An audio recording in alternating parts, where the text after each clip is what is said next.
سیرت مصطفیٰ صلی اللہ علیہ وآلہ وسلم کی قسط نمبر 63 آج شروع کی جائے گی۔ قسط نمبر 62 میں ذکر ہو رہا تھا کہ فتح مکہ کی وجوہات کیا بنی، کیسے اسے فتح کیا گیا، کیسے معاہدہ ٹوٹا۔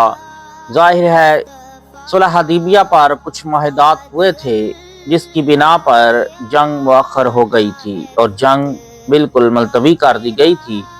اب آگے چلتے ہیں۔ حضرت بی بی میمونہ رضی اللہ تعالیٰ عنہ کا بیان ہے کہ ایک رات حضور اکرم صلی اللہ علیہ وآلہ وسلم کا شانہ نبوت میں وضو فرما رہے تھے کہ ایک دم بالکل ناگہاں آپ نے بلند آواز سے 3 مرتبہ یہ فرمایا کہ لبیک لبیک، میں تمہارے لیے بار بار حاضر ہوں۔ پھر 3 مرتبہ بلند آواز سے فرمایا، آپ نے یہ ارشاد فرمایا کہ نصرت نصرت نصرت، تمہیں مدد مل گئی۔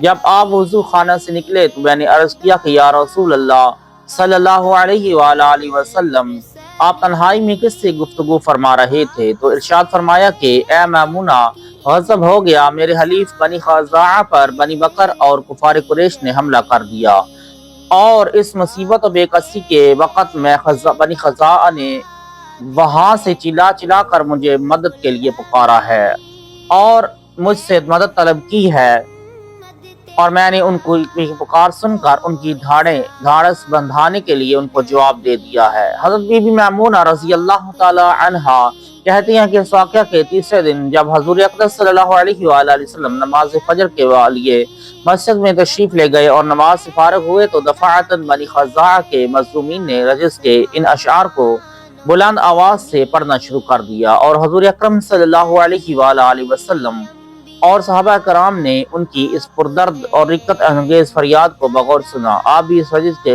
چند اشعار کو ملاحظہ فرمائیے۔ اے اللہ، میں محمد صلی اللہ علیہ وآلہ وسلم کو وہ معاہدہ یاد دلاتا ہوں جو ہمارے اور ان کے باپ داداؤں کے درمیان قدیم زمانے سے ہو چکا ہے، تو اللہ آپ کو سیدھی راہ پر چلائے، آپ ہماری بھرپور مدد کیجیے، اور اللہ کے بندوں کو بلائیے، وہ سب امداد کے لیے آئیں گے۔ ان مدد کرنے والوں میں رسول اللہ صلی اللہ علیہ وآلہ وسلم بھی غضب کی حالت میں ہوں کہ اگر انہیں ذلت کا داغ لگے تو ان کا تیور بدل جائے۔ ان لوگوں یعنی بنی بکر و قریش نے مقام وطیر میں ہم سوتے ہوں پر شب خون مارا، اور رکوع سجدہ کی حالت میں بھی ہم لوگوں کو بے دردی کے ساتھ قتل کر ڈالا۔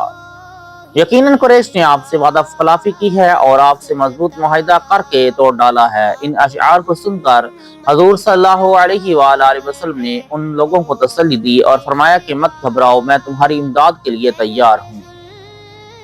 حضور صلی اللہ علیہ وآلہ وسلم کی امن پسندی۔ اس کے بعد حضور صلی اللہ علیہ وآلہ وسلم نے قریش کے پاس قاصد بھیجا اور 3 شرطیں پیش کی فرمائیں کہ ان میں سے کوئی ایک شرط قریش منظور کر لیں۔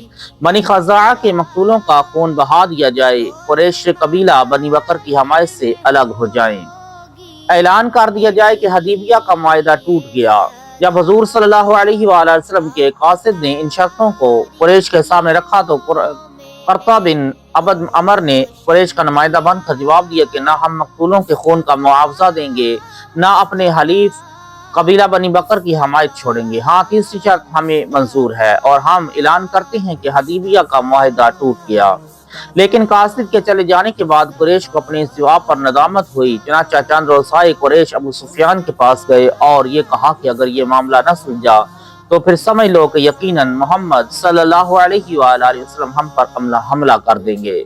ابو سفیان نے کہا کہ میری بیوی ہند بنت عتبہ نے ایک خواب دیکھا ہے کہ مقام حجون سے مقام خندمہ تک ایک خون کی نہر بہتی ہوئی نظر آئی ہے۔